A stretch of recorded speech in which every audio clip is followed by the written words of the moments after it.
página 286. Habíamos recién iniciado el tema y bueno, dicho tema está dividido en dos partes, uno que es la motivación y otro que es la emoción. Son dos procesos que, bueno, digamos que son distinguibles desde el punto de vista psicológico, aunque a veces no existen tantas diferencias entre ellos. Lo que pasa es que, como muchas veces ocurre, yo ya os he dicho, desde el punto de vista pedagógico, pues hay que hacer una estructuración para transmitir el conocimiento, ¿no? Y entonces, en ese sentido, sí que están relacionados lo que es la motivación y emoción, aunque, como digo, desde el punto de vista a veces práctico, pues resulta complicado el distinguir ambos procesos, ¿no? Lo que habíamos visto un poco al inicio del tema, para ponernos en antecedentes, es que un poco que la motivación es el elemento dinamizador del comportamiento. Es decir, cuando nosotros aprendemos algo, y la mayor parte de nuestros repertorios comportamentales son repertorios aprendidos, pues una cosa es el aprendizaje y otra cosa es la ejecución de la respuesta, es decir, de esa respuesta aprendida. Pero incluso para el propio aprendizaje necesitamos tener un elemento dinamizador, en el sentido de que necesitamos tener una especie de impulso, ¿no? Y ese impulso lo da la motivación. Es decir, nosotros aprendemos algo porque estamos motivados, porque hay una especie de impulso interno que nos hace primero dirigir nuestro comportamiento en una determinada dirección y con una determinada intensidad en función de las expectativas y de los objetivos que nosotros nos hemos propuesto. Y eso es precisamente lo que trata de medir la motivación. Por eso hemos dicho que la motivación es un proceso dinámico y es un proceso energetizante o energizante, en el sentido de que proporciona la energía como para que podamos desarrollar comportamientos que después van a formar parte de nuestro repertorio de conductas aprendidas, ¿no? Entonces, en ese sentido, la motivación es un elemento clave.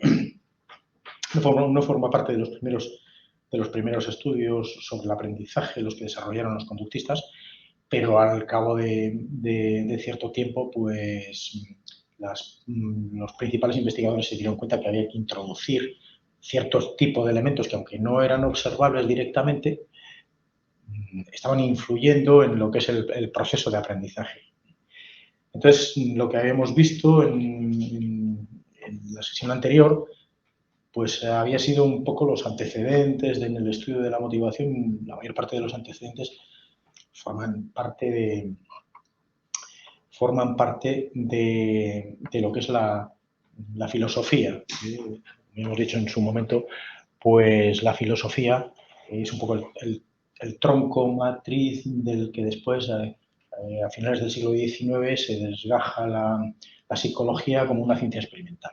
Entonces, por tanto, lógicamente, la mayor parte de los antecedentes de los procesos psicológicos básicos, en este caso la motivación, pues tienen su raíz dentro de algunas formulaciones filosóficas, algunas de ellas pues bastante conocidos, ¿no?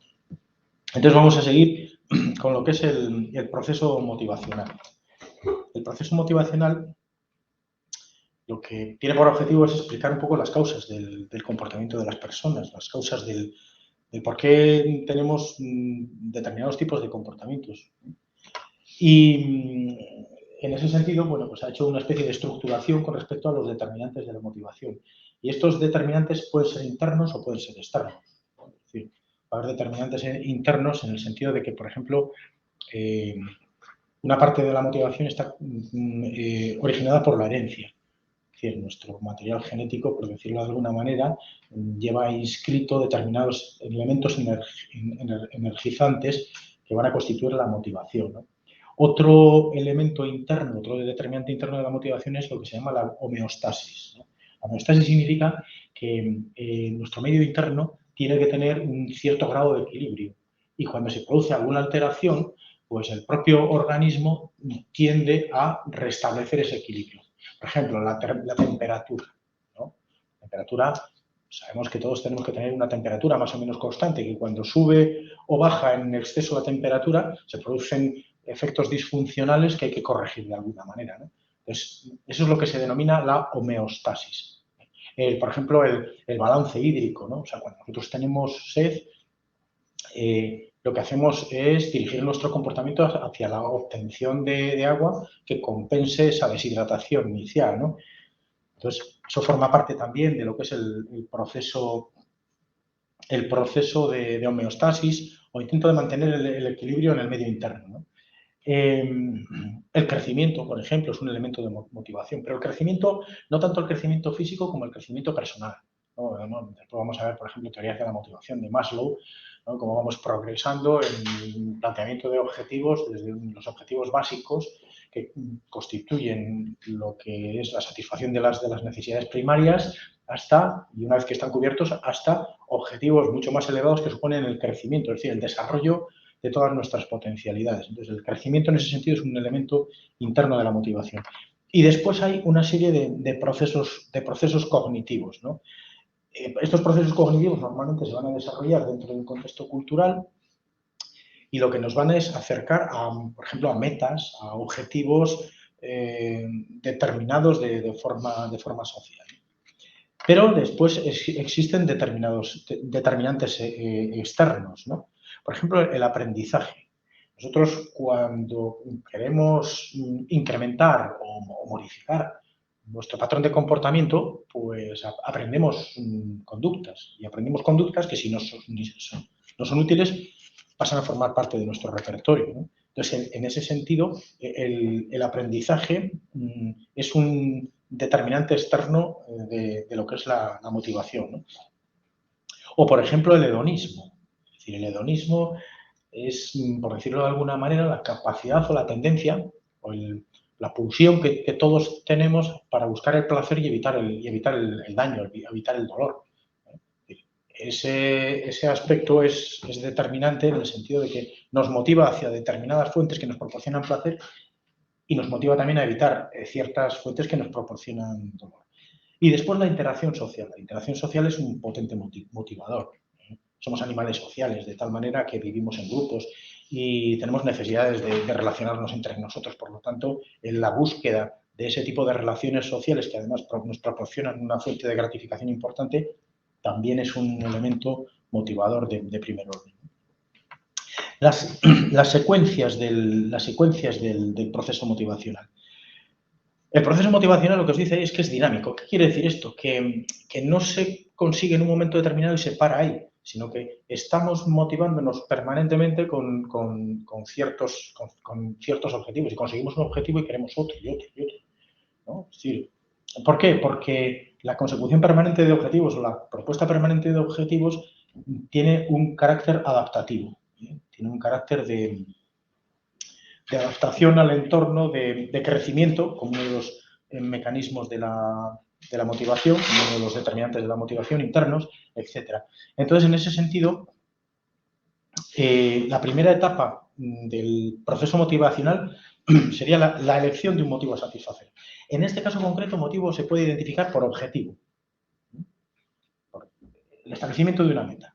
Eso sería un poco, es decir, ¿qué queremos conseguir? Entonces, determinamos una meta y entonces nos dirigimos ahí. En la segunda etapa, una vez que tenemos ya el objetivo, lo que nos proponemos es un dinamismo conductual. Es decir, ¿qué tipo de comportamientos, qué tipo de conductas tenemos que desarrollar, con cuánta duración, con cuánta intensidad tenemos que desarrollarlas para conseguir nuestros objetivos? Nuestro objetivo, por ejemplo, pues es aprender todos los contenidos de la materia con el fin de aprobar la materia. Bien, entonces para eso se requieren o requerís, se requiere de vosotros un determinado tipo de comportamientos, trabajo sistemático, regular, planificación, etc. Bien, entonces ese trabajo tendréis que dedicarle a una determinada intensidad y con una determinada frecuencia.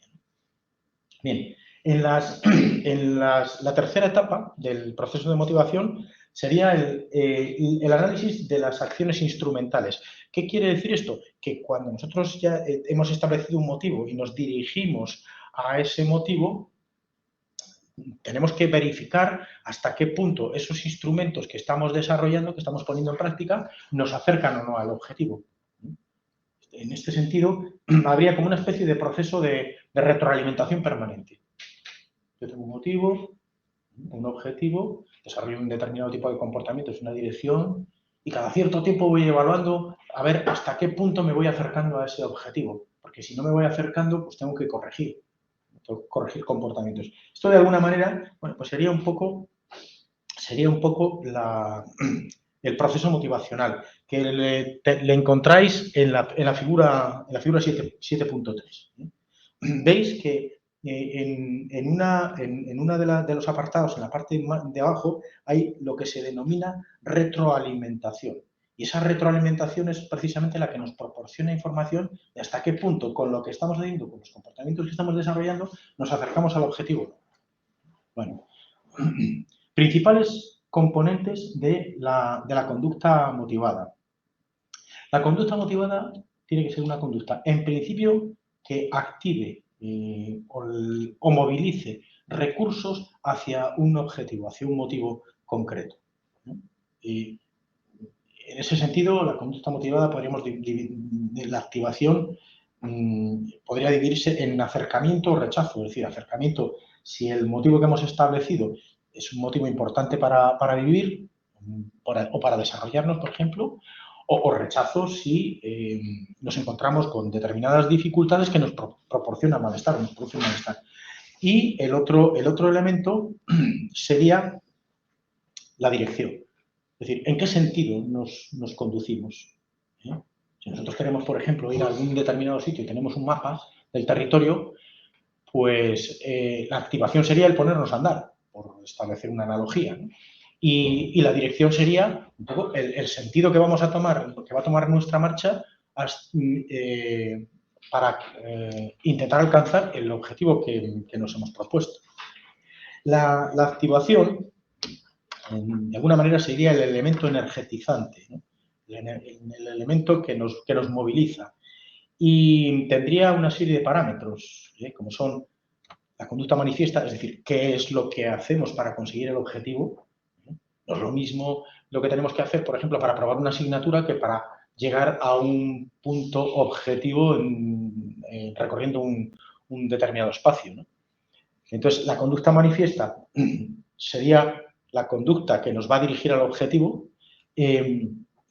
Otro elemento importante, otro parámetro sería la persistencia, es decir, ¿con qué frecuencia, por ejemplo, o durante cuánto tiempo tenemos que mantener ese comportamiento para conseguir el objetivo?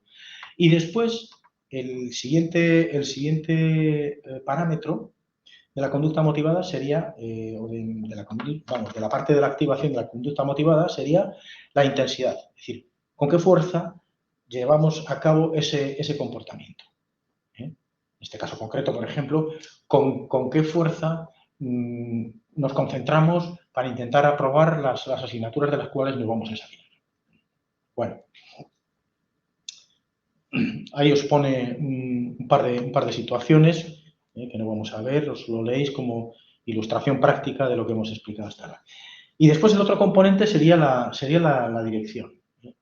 Y la dirección es un poco la que nos señala el camino. Es decir, podemos establecer una metáfora espacial en el sentido de que la dirección es un poco hacia dónde de todos los puntos posibles, hacia dónde nos dirigimos y cómo lo vamos a hacer. Y la dirección, en ese sentido, y después lo vamos a ver en los diferentes tipos de modelos, es un proceso cognitivo. Bueno, medición de la conducta motivada. Antes he señalado que el conductismo, por lo menos el conductismo radical de principios de los años 40, de los años 50, hizo caso omiso de una variable como la motivación. ¿Por qué? Porque la motivación es una variable interna. Es decir, solamente podemos, según los parámetros del conductismo, que manejaba el conductismo, solamente podemos medir la motivación en función de la intensidad con la que se producen determinado tipo de conductas. ¿Por qué? Porque como era una variable interna, pues no se podía medir, ¿no? No era observable, en una palabra. Porque sea una variable interna no quiere decir que no se pueda medir. Es decir, la intensidad o la frecuencia con la que tenemos determinados pensamientos es una variable interna y se puede medir, hay instrumentos de medida. No por eso tenemos que obviar el pensamiento como elemento constitutivo de la conducta. Pues con la motivación ocurre un poco lo mismo. Entonces, por ejemplo, hay determinadas técnicas que se utilizan para medir la motivación de la conducta, o por lo menos para inferir o deducir los parámetros de la conducta.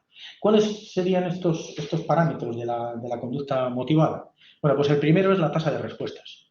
Es decir, por ejemplo, una conducta que se desarrolla durante muchas veces, o sea, se desarrolla muchas veces en una palabra, es una conducta motivada. Hacemos con mucha frecuencia las cosas que nos gustan. Otro elemento para medir la motivación cuando hacemos algo es el número de aciertos y errores. Por ejemplo, cuando en una determinada tarea que se puede evaluar el resultado tenemos muchos aciertos, quiere decir que estamos motivados para ello, ¿no? O, por ejemplo, las acciones de libre elección. Aquellas conductas motivadas son, o aquellos comportamientos que están más motivados, son aquellos que elegimos libremente. Es decir, que sin tener ningún tipo de restricción y teniendo todo un amplio abanico de posibilidades, los elegimos a ellos, ¿no? Y después, otro parámetro para medir el grado de motivación con respecto a una conducta es el tiempo de reacción. Y el tiempo de reacción es el tiempo que pasa o que transcurre desde que aparece un estímulo, que podríamos decir que proporciona la posibilidad de inicio de la conducta, respecto a cuando realmente esa conducta se inicia. Cuanto menor sea el tiempo de reacción, quiere decir que la conducta está más motivada. Es decir, que aunque la motivación sea una variable interna, que no puede observarse directamente, pero sí que podemos desarrollar cierto tipo de estrategias para medirla. ¿De acuerdo? Otra forma de medir la motivación está en la medición o la utilización de respuestas fisiológicas. Cuando nosotros estamos motivados o cuando tenemos determinado tipo de emociones, pues hay ciertas respuestas psicofisiológicas que se ven alteradas. Una de ellas es la conductancia de la piel, ¿no? Es decir, la conductancia eléctrica de la piel significa que de alguna manera la actividad eléctrica de esa piel, de nuestra piel, se modifica en función de que estemos frente a tareas que nos motivan o en función que estemos frente a tareas que nos resultan aburridas o poco motivantes. La actividad electrodérmica de la piel viene un poco a reflejar la actividad de las glándulas sudoríparas, ¿no? Lo mismo va a ocurrir, por ejemplo, cuando reaccionamos ante determinados estímulos o determinados estímulos producen una reacción emocional. Nosotros tenemos una reacción intensa, la actividad electrodérmica de la piel se incrementa y se puede medir a través de cierto tipo de electrodos. Bien, entonces, los electrodos se colocan en los dedos, seguramente que habéis visto pues la aplicación en televisión, porque al final después todo esto en muchas ocasiones se ha convertido en un auténtico show, ¿no? De la utilización de aparatos que miden determinado tipo de respuestas psicofisiológicas para determinar hasta qué punto el sujeto está diciendo o no la verdad, ¿no? Entonces, la respuesta electrodérmica de la piel cuando se dice la verdad o cuando se miente es distinta, de tal manera que si tenemos una línea base del cual es dicha actividad y hacemos una pregunta y el sujeto miente, resulta de que se va a producir una variación en la respuesta electrodérmica de la piel, de tal manera que eso al experto va a proporcionar la información para determinar hasta qué punto el sujeto está mintiendo o no está mintiendo. Bueno, los dos componentes de la actividad electrodérmica de la piel es el nivel de conductancia o actividad tónica, que son valores sobre la actividad eléctrica durante periodos sin estimulación. Esto es lo que podríamos denominar la línea base, es decir, la actividad tónica, y respuesta de conductancia cuando se producen determinados cambios originados. Esto, retrotrayéndonos al ejemplo que os he puesto ahora, o sea, imaginaos la actividad tónica, el nivel de conductancia, la actividad tónica sería el nivel de conductancia de la piel antes de presentar las preguntas al sujeto en un polígrafo, antes de presentarlo, sería un poco la línea base,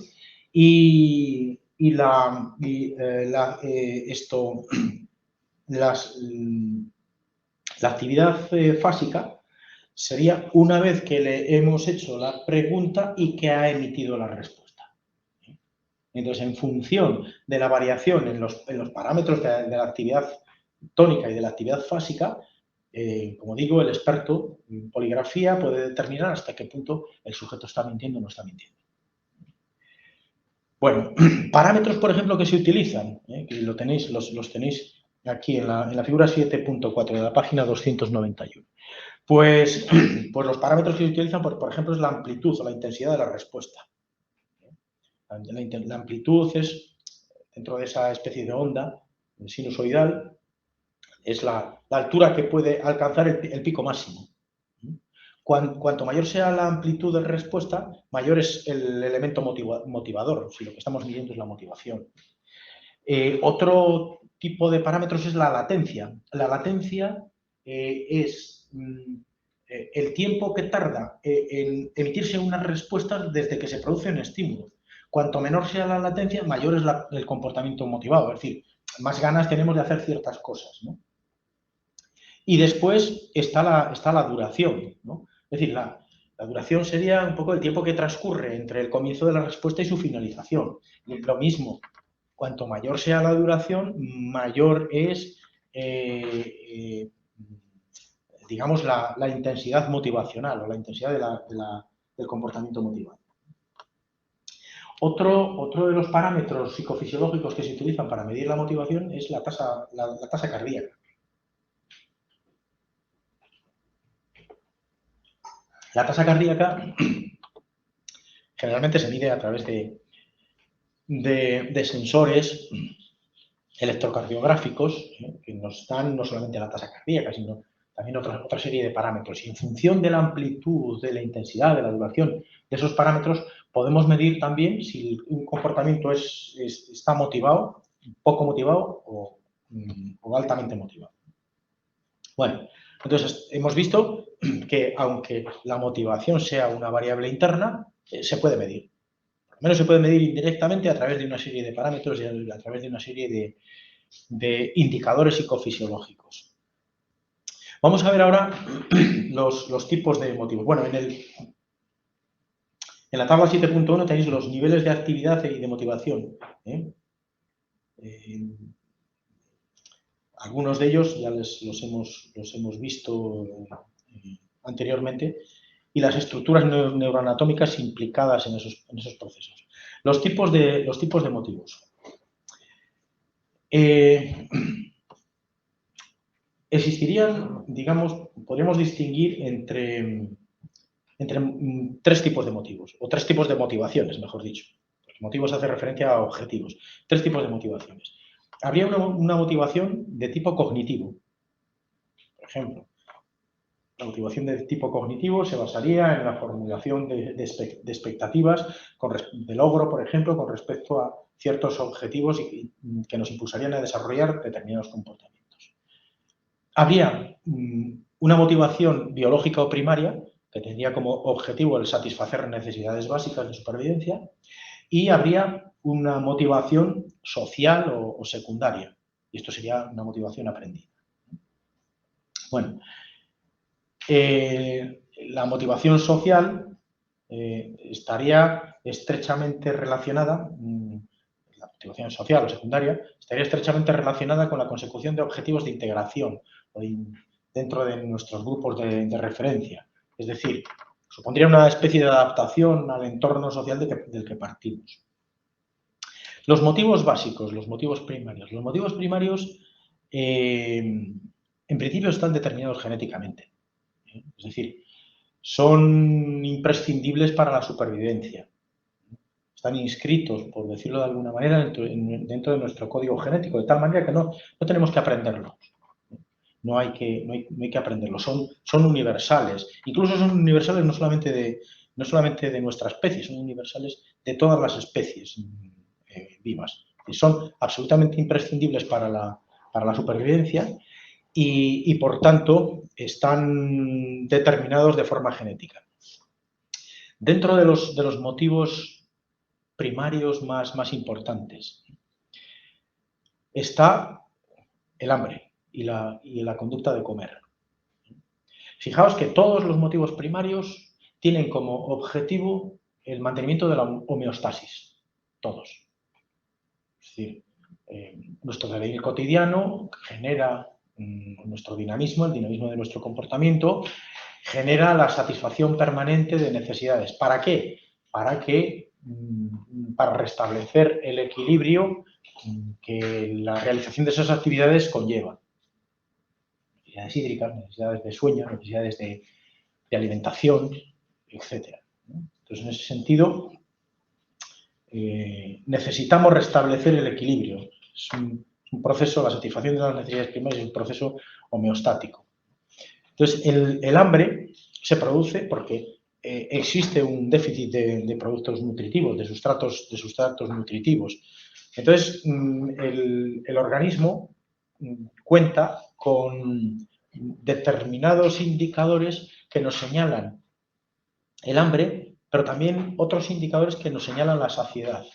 Es decir, para mantener un equilibrio tenemos que comer, pero no tenemos que comer demasiado como para sentirnos mal. Entonces, tiene que haber no solamente mecanismos internos y externos que nos indiquen que tenemos que ingerir alimento, sino también en contraposición a los mismos o complementando los mismos, otros que nos indiquen cuándo hemos llegado al máximo de satisfacción. Bueno, las explicaciones del por qué se producen estos mecanismos son varias, ¿no? Pues, por ejemplo, hay investigadores que piensan que tanto los indicadores de hambre como los indicadores de saciedad están generados por una hipoglucemia, es decir, por una disminución de los hidratos de carbono en sangre. Existen determinados marcadores que nos indican si tenemos baja la glucosa y entonces eso es lo que nos impulsa o determina esa sensación que nos lleva a satisfacer esa necesidad. O, por ejemplo, hay otros, más periféricos en ese sentido. La hipótesis de la contracción del estómago, ¿no? O sea, cuando el estómago tiene un determinado volumen, no tenemos necesidad de comer, de ingerir nada, pero cuando de alguna manera se produce una contracción digestiva, también se emiten una serie de señales a nuestro cerebro que nos impulsan a la búsqueda de comida. O la hipótesis lipostática, que está relacionada un poco con la cantidad de lípidos en sangre, ¿no? Es decir, que existen una serie de hipótesis explicativas del por qué tenemos ese tipo de necesidades, ese tipo de motivos a buscar alimento, ingerir alimento y en un momento determinado parar la ingesta. Pero también existen una serie de factores ambientales de regulación. Es decir, no siempre comemos cuando tenemos hambre. A veces comemos sin hambre. ¿Por qué? Porque el comportamiento de ingesta de alimentos está vinculado a determinadas situaciones sociales. Pues, por ejemplo, normalmente cuando salimos por ahí a comer y estamos en compañía de otros, comemos más que lo que comemos en casa. Es decir, existen determinados elementos dentro del ambiente, determinados estímulos dentro del ambiente que nos impulsan a comer más de lo que normalmente comemos, ¿no? Y hay, lo mismo que hay, recibimos en nuestro organismo señales de ingesta, de necesidad de ingesta de alimentos, también recibimos señales de saciación de esa ingesta, ¿no? Y generalmente las señales de saciación están relacionadas con elementos que se producen o con estímulos que se producen dentro de nuestro aparato digestivo. Es decir, cuando tenemos una saciación de alimentos, hemos comido demasiado, tenemos sensación de plenitud, con lo cual eso nos está indicando un poco que tenemos que dejar de comer, ¿no? Hay cierto tipo de estructuras cerebrales que determinan, por lo menos intervienen de una forma importante, tanto en la ingesta como en dejar de ingerir alimentos. Y estos elementos o estas estructuras neuroanatómicas están relacionadas generalmente con el hipotálamo. El hipotálamo es una estructura que se encuentra en el arquiencéfalo, es decir, en la parte del encéfalo más primitiva y que tiene muchas funciones, como por ejemplo tiene una función que es la elaboración del recuerdo, ¿no? y la recuperación de los pensamientos, la recuperación de todas aquellas conductas y comportamientos que están almacenadas en nuestra memoria. Pero también, desde el punto de vista psicofisiológico, está relacionada con la ingesta y la saciedad.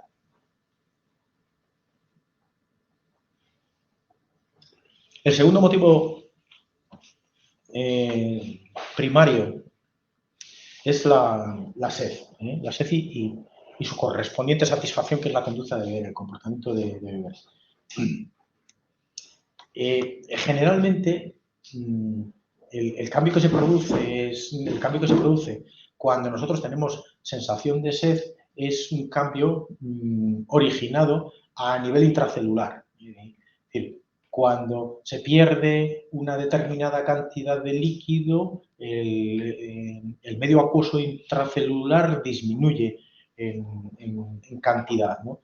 Y es precisamente esa necesidad de mantener el equilibrio, es decir, mantener una proporción de agua dentro de las propias células que constituyen nuestro organismo, lo que nos impulsa a beber.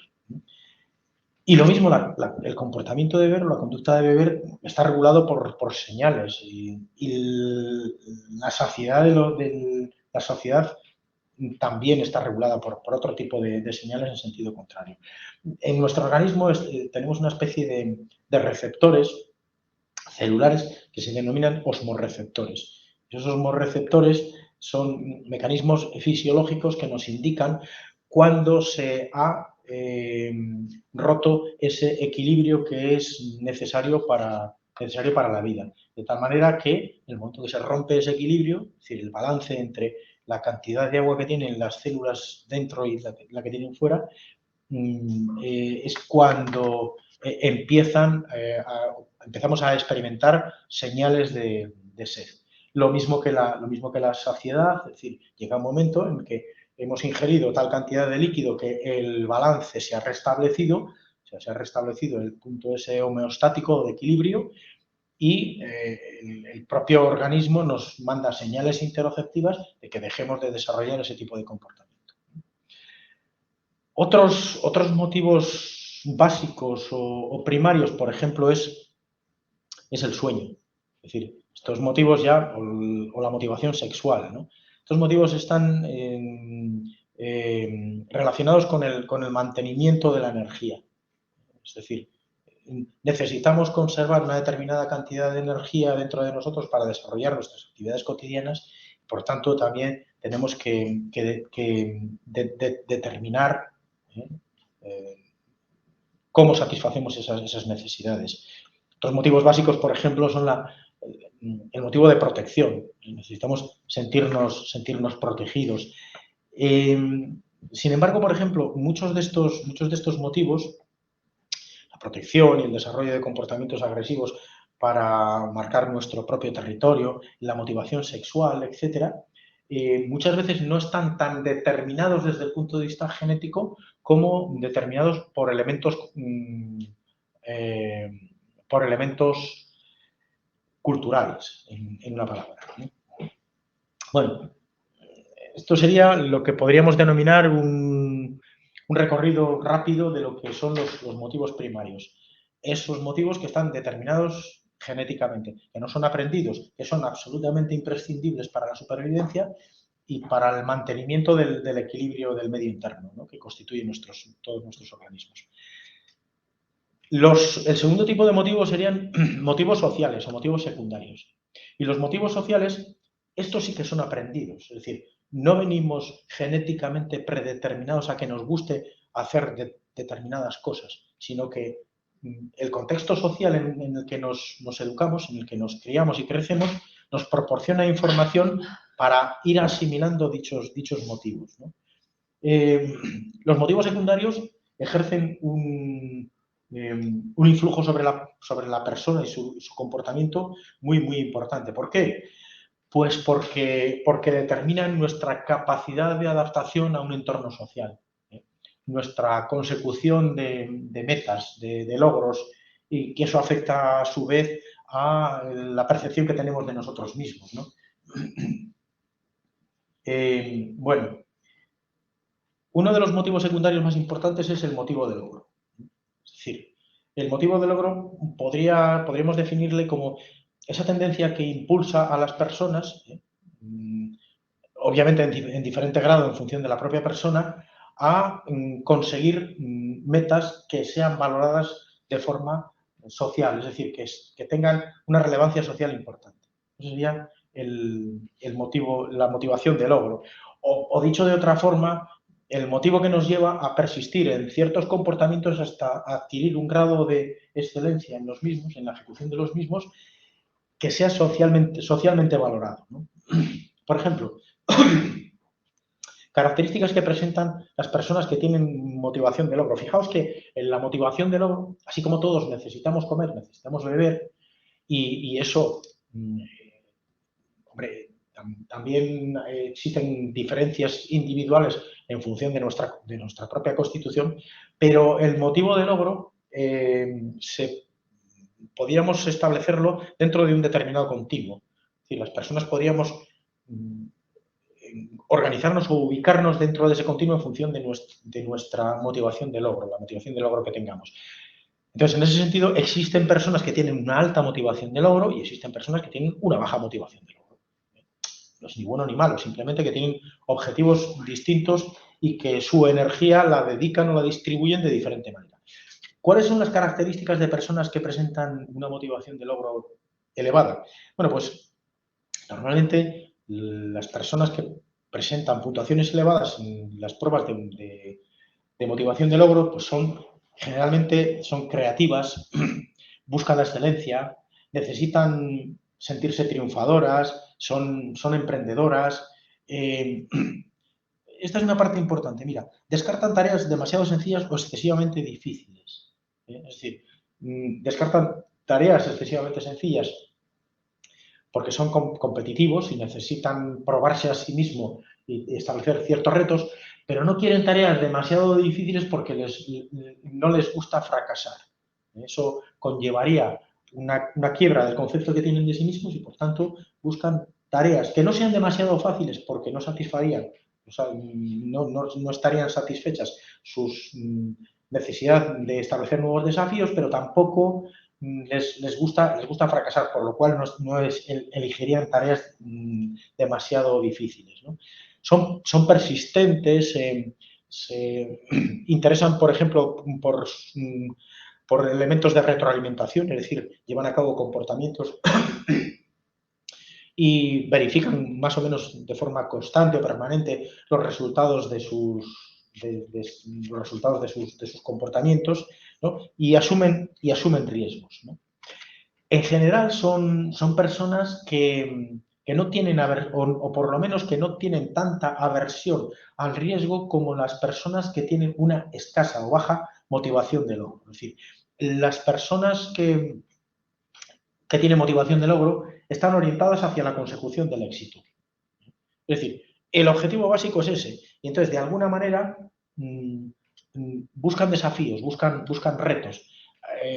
Eligen bien sus retos porque no les gusta fracasar, pero tienen que estar constantemente enfrentados a tareas que les exigen dar un nivel potencial de sí mismos elevado. Mientras que aquellas personas que tienen baja motivación de logro, podríamos decir que están orientadas al fracaso. ¿Esto qué quiere decir? Quiere decir que la elección de tareas va a ser en función de las posibilidades de fracasar. Si, por ejemplo, se les presenta una tarea donde el tener éxito se produce con una cierta probabilidad, pero también se produce con una probabilidad más o menos igual el tener un fracaso, esa tarea la van a rechazar. Es decir, son personas que están orientadas a evitar el fracaso. ¿De acuerdo? Esto sería un poco, a grandes rasgos, las características que tienen las personas tendentes con una motivación de logro elevada o con una motivación de logro baja. La motivación de poder. La motivación de poder es otro de los motivos secundarios importantes. A diferencia de la motivación de logro, es decir, la motivación de logro podemos lograrla sin necesidad de ejercer poder sobre los demás. Es decir, nosotros somos nuestro propio parámetro, nuestro propio patrón de comparativo, y lo que queremos es tener grados de excelencia en la ejecución de nuestros comportamientos cada vez mejores. Pero la motivación de poder es distinta, es decir, la motivación de poder significa que lo que impulsa a la persona, lo que dirige el comportamiento de la persona, es la necesidad de ejercer poder sobre los demás, es decir, ejercer control, influencia sobre el comportamiento de otras personas. En ese sentido, digamos que el poder personal sería la necesidad de ejercer poder por el mero hecho de ejercer poder sobre las personas. Y eso proporciona satisfacción, y proporciona satisfacción. Hemos visto que el elemento hedonista es importante en la explicación de la motivación. Pero también hay otro tipo de personas que tienen una elevada motivación de poder, pero no lo que quieren no es tanto ejercer influencia, control sobre las personas, sino de alguna manera hacer que los demás lleven a cabo actividades positivas dentro de la propia colectividad. Sería, por decirlo de alguna manera, la cara positiva o la cara amable de la motivación de poder. Por ejemplo, características de las personas con altas puntuaciones en motivación de poder. Generalmente son personas que puntúan alto en los test de liderazgo. Los test que lo que miden es la tendencia, la orientación o la pulsión de las personas a ejercer influencia y control sobre los demás. Son personas activas, participan activamente, ¿no? Y son competitivas, es decir, tienen ese rasgo de personalidad. A veces tienen un elemento de agresividad. Es decir, la agresividad en este caso concreto tendríamos que verla como un elemento instrumental de esa motivación de poder, ¿no? Y generalmente se rodean de personas dependientes, es decir, personas sobre las que puedan ejercer un control importante que satisfaga esa necesidad de poder. Otro de los motivos secundarios, o motivos sociales, que como digo tienen un carácter aprendido, sería la motivación de afiliación. La motivación de afiliación sería esa especie de necesidad que tenemos de pertenencia a un grupo social de referencia en el cual nos sintamos acogidos y también protegidos en ese sentido. Por ejemplo, la motivación de afiliación es lo que explica la pertenencia de las personas a determinados grupos, como por ejemplo sindicatos, asociaciones, ONGs, etc. El motivo de afiliación está relacionado con la necesidad de aceptación y con el miedo al rechazo. Generalmente nos afiliamos, nos introducimos dentro de determinados grupos o nos integramos dentro de determinados grupos porque necesitamos una identidad colectiva y necesitamos ser aceptados. Y las características de las personas que tienen una alta motivación de afiliación, pues bueno, generalmente son más cálidas, son más afectivas, son más empáticas, prestan mayor cantidad de ayuda, tienen mayor temor al rechazo social, al quedarse solas, prefieren participar en actividades o situaciones cooperativas en vez de competitivas, ¿no? Y en ese sentido, pues son personas que mantienen unas relaciones sociales de alguna manera más cálidas que aquellas otras que tienen un menor motivo de afiliación, es decir, que no necesitan sentirse identificadas desde el punto de vista colectivo y que por tanto no desarrollan este tipo, o por lo menos no lo desarrollan con la misma intensidad todo este tipo de conductas.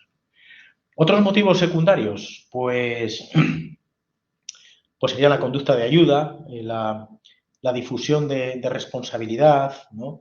Es decir, en el sentido de que a veces, por ejemplo, y eso hay muchas experiencias, experimentos naturales que se han producido de forma espontánea y también experimentos provocados en el contexto de laboratorio, donde se elude la relación de ayuda, es decir, se omite la relación de ayuda, sobre todo en situaciones en las cuales las personas se encuentran dentro de un grupo. ¿Por qué en esas situaciones se omite la relación de ayuda? Pues porque generalmente se diluye la responsabilidad y al diluirse la responsabilidad o difundirse la responsabilidad entre varias personas, esto es sentido o experimentado por cada una de ellas con menor intensidad que si se encontrase sola y se fuese la responsable o no de prestar ayuda a personas que lo necesitan. Es decir, en ese sentido, las personas cuando están dentro de un grupo y contemplan determinados hechos que supondrían la ayuda a una tercera persona y no la proporcionan, de alguna forma, lo que están haciendo es ampararse en el anonimato, en el propio grupo. Bien. Bueno, pues estos serían los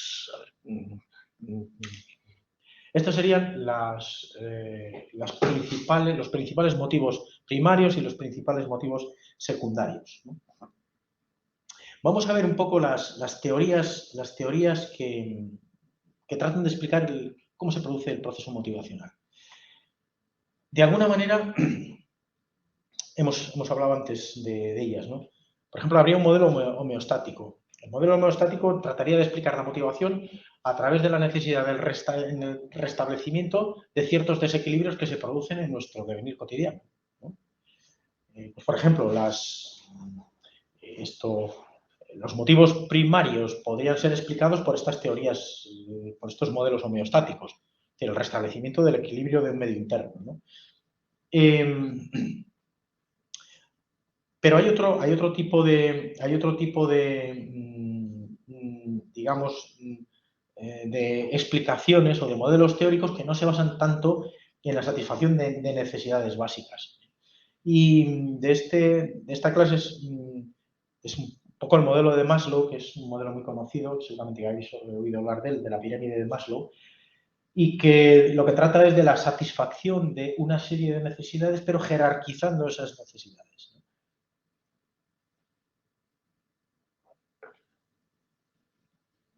El modelo de Maslow fundamentalmente dice que los comportamientos motivados satisfacen necesidades, pero que esas necesidades no son todas las mismas. Es decir, que existe una jerarquía en las necesidades. Por decirlo de alguna manera, hay unas necesidades que prevalecen sobre las otras. Y entonces Maslow lo representó esto desde un punto de vista gráfico a través de lo que se denomina la pirámide de Maslow.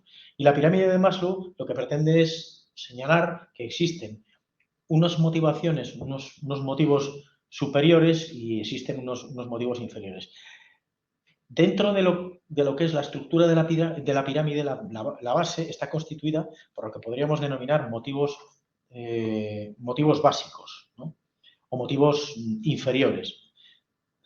Los motivos inferiores se refieren fundamentalmente a la satisfacción de todas las necesidades fisiológicas, ¿eh? Por ejemplo, la necesidad de comida, la necesidad de bebida, la necesidad incluso de abrigo, etcétera, estarían un poco en la base porque son necesidades fisiológicas, son demandas del organismo. Pero una vez que estas necesidades están satisfechas, el organismo necesita la satisfacción de otro tipo de necesidades y esas necesidades, digamos, irán escalando dentro de lo que es la propia pirámide. Por ejemplo, una vez que se han satisfecho las necesidades primarias, las necesidades básicas, necesitamos satisfacer las necesidades de seguridad. Necesitamos sentirnos seguros, necesitamos sentirnos arropados, necesitamos no estar en permanente estado de alerta, por ejemplo, ¿no? Una vez que tenemos ya satisfechas esas necesidades, se sigue escalando en la propia pirámide y surgen otras necesidades más complejas. Las siguientes son las necesidades de afiliación.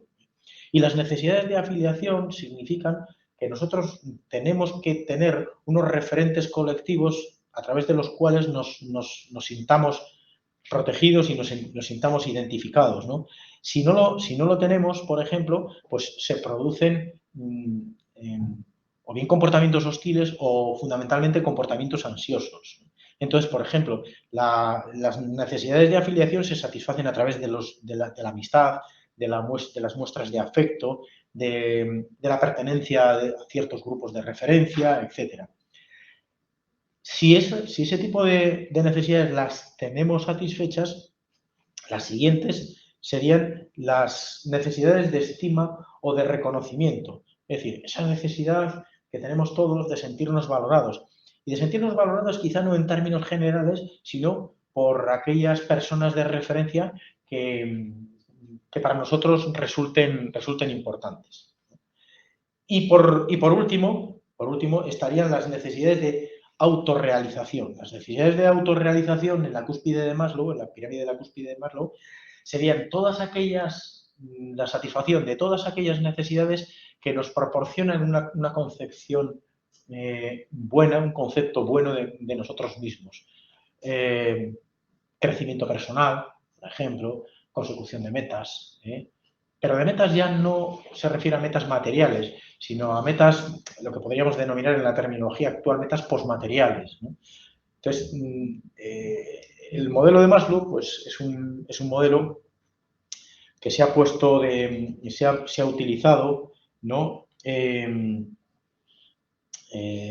estudios transculturales, es decir, en diferentes tipos de culturas, y bueno, pues más o menos se ha puesto de manifiesto, aunque también la teoría de Maslow tiene detractores, porque no todas las personas presentan las mismas necesidades, ni tampoco las presentan en el mismo orden que establece la pirámide de Maslow. Pero, como os digo, ha sido un modelo que está bastante aceptado o aceptado de forma más o menos generalizada con sus matices. Bien.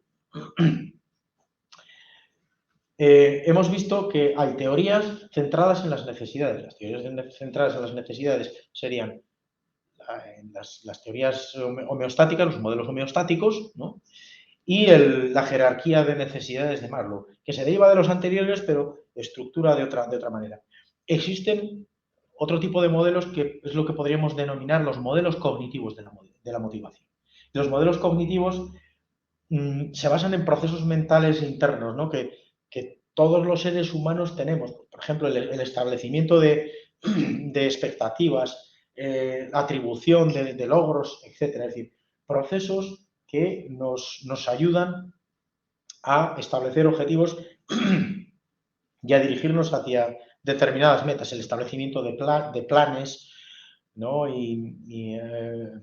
Digamos, un poco el desarrollo de estrategias y recursos para conseguirlo. Esto se estructura dentro de lo que se llama el modelo TOTE, ¿no? Es decir, serían un acróstico que correspondería a las iniciales de test, es decir, una prueba, una operación, un test, es decir, una prueba que nos proporcionaría una determinada retroalimentación y una salida, ¿no? Es decir, la finalización del propio proceso. Bueno, vamos a dejarlo aquí y la semana que viene, pues que será ya el último día, intentaremos dar lo que queda y a ver si podemos finalizar el tema. No vamos a acabar la asignatura porque es prácticamente imposible con esta densidad el acabar la propia asignatura. Pero por lo menos vamos a dar quizá la parte más, desde mi punto de vista, la parte más compleja, que son todos los procesos psicológicos básicos que hemos dado, la percepción, el aprendizaje, el pensamiento, el lenguaje, etc. Nos va a quedar la personalidad y después un poco la integración de todos los procesos psicológicos básicos que vais a ver que actúan de una forma coordinada, aunque desde el punto de vista pedagógico, desde el punto de vista didáctico, lo hayamos impartido de forma parcial. Pues la semana que viene nos vemos. Venga.